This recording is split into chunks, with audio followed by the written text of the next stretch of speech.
Pascal Lamy, bonjour. Bonjour. Vous venez de rencontrer le président du Parlement européen. Avez-vous discuté avec lui de l'accord ACTA, l'accord visant à lutter contre la contrefaçon, un sujet très décrié ici au Parlement européen, mais aussi dans la rue. 2 millions de personnes, plus de 2 millions de personnes, ont déposé une pétition contre cet accord.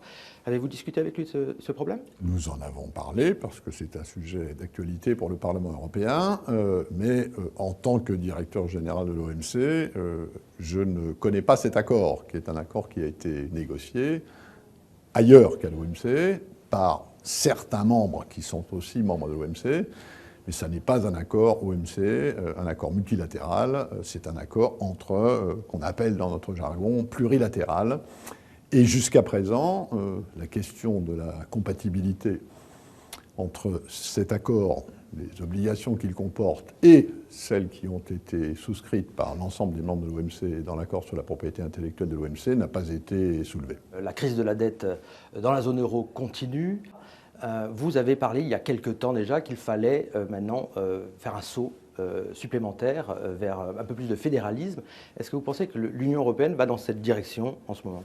Je suis frappé de voir à quel point ce qui est évident hors de l'Europe ne l'est pas toujours à l'intérieur. Si les Européens pouvaient regarder un peu plus le monde qui se prépare, je pense qu'ils n'hésiteraient pas très longtemps. Alors, à ceux qui critiquent la Chine, notamment, qu'est-ce que vous leur répondez quand ils accusent la Chine de dumping social, de dumping environnemental ? Vous dites quoi ? C'est faux ? Je dis que d'abord, contrairement à une idée répandue en France, l'Union européenne se protège aussi bien que des économies équivalentes. Je dis que dans l'ensemble, l'Union européenne a bénéficié de la mondialisation. Le solde extérieur en produits industriels de l'Union européenne a augmenté de 300% en 10 ans. Alors évidemment, ce n'est pas le cas de tout le monde. Certains pays profitent beaucoup de la globalisation, y compris de la croissance chinoise, d'autres moins. Mais ce qui fait la différence n'est pas la politique extérieure commerciale de l'Union. C'est la même pour tout le monde. La différence, elle est dans la compétitivité, elle est dans le positionnement des produits, elle est dans les marchés sur lesquels vous êtes. Et en gros, elle est, dans le cas de la France, si on la compare à l'Allemagne, ce qui est un exercice tout à fait logique, elle est dans le fait que les Allemands sont très bons en compétitivité hors prix. Les Français, pour l'instant, un peu moins bons. Et ça veut dire qu'il y a un effort important à faire dans ce domaine. Revenons à votre action, et notamment aux négociations dans le cadre des accords de Doha, qui piétinent. Est-ce que ces négociations sont mortes et enterrées ? Non, les négociations ne meurent jamais.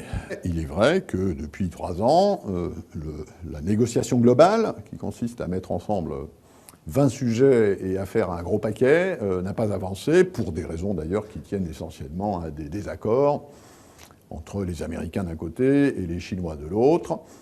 Nous savons que cette relation sino-américaine est fondamentale pour le système international d'aujourd'hui, et nous savons aussi que, pour l'instant, elle n'est pas au mieux de sa forme. Alors, est-ce que ça veut dire que l'OMC est en panne ? Non. D'abord parce que l'OMC, c'est beaucoup plus que la négociation. Il y a tout ce qui est mis en œuvre, toute la partie d'assistance technique, tout ce qui est aide aux capacités commerciales des pays en développement, qui se déroule très bien. Et puis, il y a des négociations qui ne sont pas dans ce qu'on appelle le cycle Doha, qui ont avancé aussi. Et puis, à l'intérieur du cycle Doha, peut-être, et c'est ce qu'on est en train d'essayer de faire pour l'instant, au lieu de mettre ensemble 20 sujets et de décider que tant qu'on est d'accord sur tout, on est d'accord sur rien, on essaie d'extraire un certain nombre de ces sujets, en commençant par ceux qui, finalement, sont les moins difficiles. Et par exemple ? il n'est pas comme, par exemple, un énorme accord très technique sur ce qu'on appelle la facilitation des échanges, c'est-à-dire la simplification de toutes les procédures douanières. Ça coûte à peu près 10% du commerce mondial, en papier, en administration, en divers tarifs ici et là qu'il faut faire pour des opérations douanières. On peut simplifier ça à la moitié, ça veut dire qu'il y a 5% du commerce mondial qui, si on s'y prend bien, peuvent tomber dans la poche des consommateurs. Ça fait beaucoup. Pascal Lamy, je vous remercie. Je vous en prie.